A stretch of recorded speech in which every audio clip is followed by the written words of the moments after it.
Deutéronome chapitre 23. Les personnes qui devaient être exclues de l'assemblée. Celui dont les testicules ont été écrasés ou l'urètre coupé n'entrera point dans l'assemblée de l'Éternel. Celui qui est issu d'une union illicite n'entrera point dans l'assemblée de l'Éternel. Même sa 10e génération n'entrera point dans l'assemblée de l'Éternel. L'Ammonite et le Moabite n'entreront point dans l'assemblée de l'Éternel, même à la 10e génération et à perpétuité, parce qu'ils ne sont pas venus au-devant de vous avec du pain et de l'eau sur le chemin lors de votre sortie d'Égypte, et parce qu'ils ont fait venir contre toi à prix d'argent Balaam, fils de Béor, de Pétor, en Mésopotamie, pour qu'il te maudisse. Mais l'Éternel, ton Dieu, n'a point voulu écouter Balaam, et l'Éternel, ton Dieu, a changé pour toi la malédiction en bénédiction, parce que tu es aimé de l'Éternel, ton Dieu. Tu n'auras souci ni de leur prospérité, ni de leur bien-être, tant que tu vivras à perpétuité. Tu n'auras point en abomination l'Édomite, car il est ton frère. Tu n'auras point en abomination l'Égyptien, car tu as été étranger dans son pays. Les fils qui leur naîtront à la 3e génération entreront dans l'assemblée de l'Éternel. La pureté dans les camps. Lorsque tu camperas contre tes ennemis, garde-toi de toutes choses mauvaises. S'il y a chez toi un homme qui ne soit pas pur par suite d'un accident nocturne, il sortira du camp et n'entrera point dans le camp. Sur le soir, il se lavera dans l'eau et après le coucher du soleil, il pourra rentrer au camp. Tu auras un lieu hors du camp et c'est là dehors que tu iras. Tu auras parmi ton bagage un instrument dont tu te serviras pour faire un creux et recouvrir tes excréments quand tu voudras aller dehors. Car l'Éternel, ton Dieu, marche au milieu de ton camp pour te protéger et pour livrer tes ennemis devant toi. Ton camp devra donc être saint, afin que l'Éternel ne voie chez toi rien d'impur et qu'il ne se détourne point de toi. Les esclaves fugitifs, les dons provenant de l'impureté. Tu ne livreras point à son maître un esclave qui se réfugiera chez toi après l'avoir quitté. Il demeurera chez toi au milieu de toi, dans le lieu qu'il choisira, dans l'une de tes villes où bon lui semblera. Tu ne l'opprimeras point. Il n'y aura aucune prostituée parmi les filles d'Israël, et il n'y aura aucun prostitué parmi les fils d'Israël. Tu n'apporteras point dans la maison de l'Éternel, ton Dieu, le salaire d'une prostituée, ni le prix d'un chien pour l'accomplissement d'un vœu quelconque, car l'un et l'autre sont en abomination à l'Éternel, ton Dieu. Les prêts à intérêt. Tu n'exigeras de ton frère aucun intérêt, ni pour argent, ni pour vivre, ni pour rien de ce qui se prête à intérêt. Tu pourras tirer un intérêt de l'étranger, mais tu n'en tireras point de ton frère, afin que l'Éternel, ton Dieu, te bénisse dans tout ce que tu entreprendras au pays dont tu vas entrer en possession. Les vœux, les raisins et les épis. Si tu fais un vœu à l'Éternel, ton Dieu, tu ne tarderas point à l'accomplir, car l'Éternel, ton Dieu, t'en demanderait compte, et tu te chargerais d'un péché. Si tu t'abstiens de faire un vœu, tu ne commettras pas un péché, mais tu observeras et tu accompliras ce qui sortira de tes lèvres. Par conséquent, les vœux que tu feras volontairement à l'Éternel, ton Dieu, et que ta bouche aura prononcés, si tu entres dans la vigne de ton prochain, tu pourras à ton gré manger des raisins et t'en rassasier, mais tu n'en mettras point dans ton vase.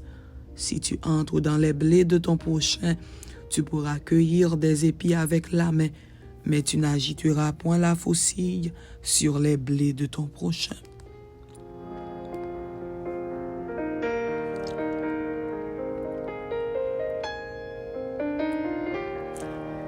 Deutéronome chapitre 24.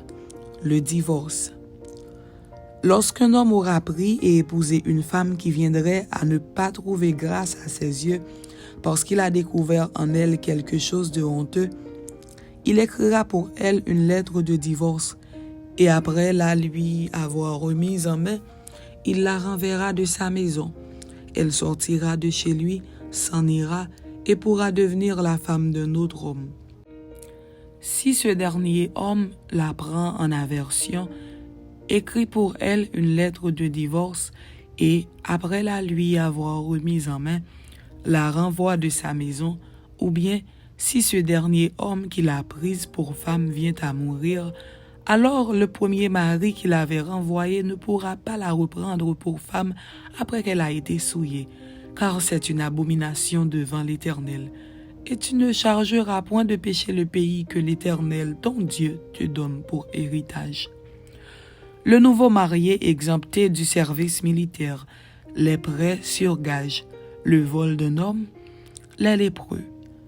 Lorsqu'un homme sera nouvellement marié, il n'ira point à l'armée et on ne lui imposera aucune charge. Il sera exempté par raison de famille pendant 1 an et il réjouira la femme qu'il a prise. On ne prendra point pour gage les 2 meules ni la meule de dessus, car ce serait prendre pour gage la vie même. Si l'on trouve un homme qui ait dérobé l'un de ses frères, l'un des enfants d'Israël, qui en ait fait son esclave ou qui l'ait vendu, ce voleur sera puni de mort. Tu ôteras ainsi le mal du milieu de toi.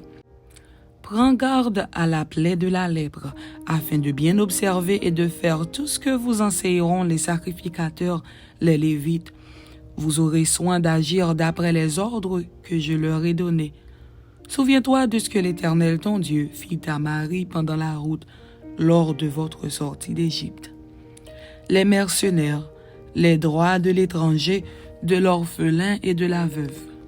Si tu fais à ton prochain un prêt quelconque, tu n'entreras point dans sa maison pour te saisir de son gage. Tu resteras dehors, et celui à qui tu fais le prêt t'apportera le gage dehors. Si cet homme est pauvre, tu ne te coucheras point en retenant son gage. Tu le lui rendras au coucher du soleil, afin qu'il couche dans son vêtement et qu'il te bénisse. Et cela te sera imputé à justice devant l'Éternel, ton Dieu.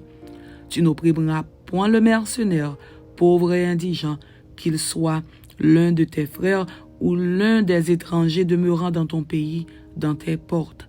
Tu lui donneras le salaire de sa journée avant le coucher du soleil, car il est pauvre, et il lui tarde de le recevoir. Sans cela, il crierait à l'Éternel contre toi, et tu te chargerais d'un péché. On ne fera point mourir les pères pour les enfants, et l'on ne fera point mourir les enfants pour les pères. On fera mourir chacun pour son péché. Tu ne porteras point atteinte aux droits de l'étranger et de l'orphelin, et tu ne prendras point en gage le vêtement de la veuve. Tu te souviendras que tu as été esclave en Égypte, et que l'Éternel, ton Dieu, t'a racheté. C'est pourquoi je te donne ces commandements à mettre en pratique. Quand tu moissonneras ton champ, et que tu auras oublié une gerbe dans le champ, tu ne retourneras point la prendre. Elle sera pour l'étranger, pour l'orphelin et pour la veuve, afin que l'Éternel, ton Dieu, te bénisse dans tout le travail de tes mains. Quand tu secoueras tes oliviers, tu ne cueilleras point ensuite les fruits restés aux branches.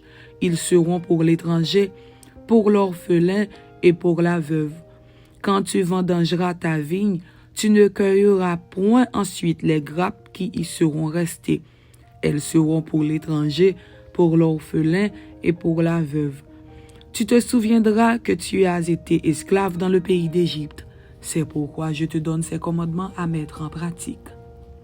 Amen. C'était Deutéronome chapitre 23 et Deutéronome chapitre 24. Que Dieu vous bénisse. Amen.